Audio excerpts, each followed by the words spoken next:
Thank you. Sports Officer. This role helps manage university and college sport and serves as a main point of contact for any sports-related queries.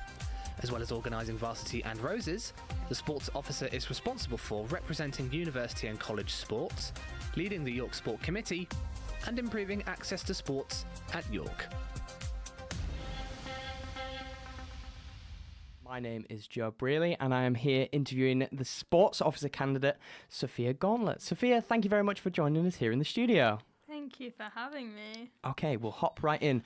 So before we go into your manifesto, I'd just like to ask you, what was your biggest motivation for running for this role? Well, obviously, I love sport. I think when I was in secondary school, I wasn't labelled as a sporty person because I didn't have very good hand-eye coordination. But coming to university and just getting a bit older, I've learnt to accept my identity as a sporty person. I think beyond just the competitive side, it's such a good way to meet people, to move your body, which is hugely beneficial for physical and mental health.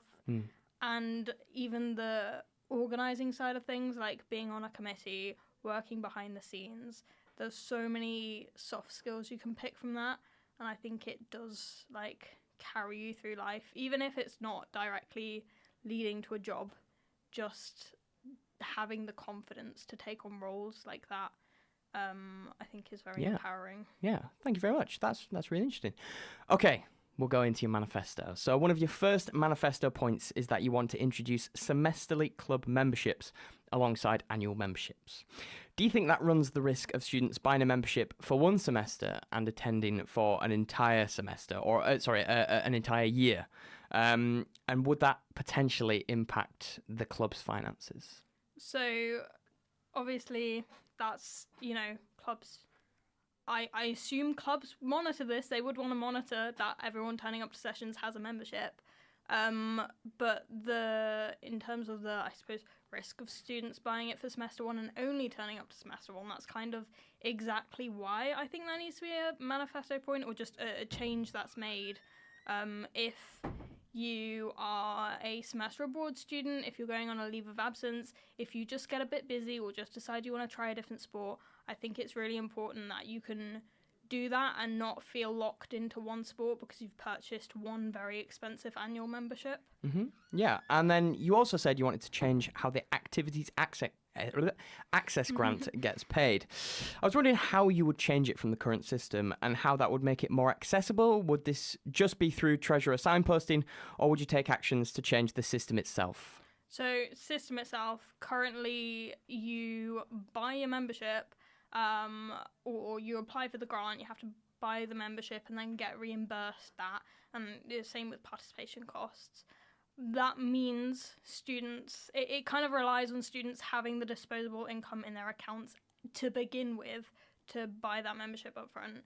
And it also means, I think this last round of activities access grant got filled how many people they could support within 24 hours. So for those that don't get there in time, you've bought a membership and you can't get reimbursed for it. Yeah. So I think, if anything, that makes the accessibility so much better. Yeah. You also said that you want the information section, about reforming the newsletter.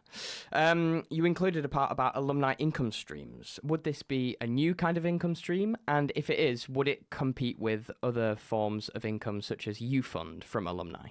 So I think it's more adding to it. From my experience working in a club, we've, over the last couple of years, really tried to engage alumni, because the more engaged they are, the more strong a relationship they have with the club or just York in general, the more likely they are to donate. And I've seen a lot of labour go in on the club side to try and keep touch with alumni, tell them what's going on. But it's a lot of work to put on students. So I think if the union can take away some of that labour from students, sort of centrally work on these alumni relations, they can get a little more money out of them, and also advice. Yeah, thank you, Sophia. We're now going to move on to the next sports officer interview, which is with Darcy Graham. Thank you, Sophia. Worries. Sport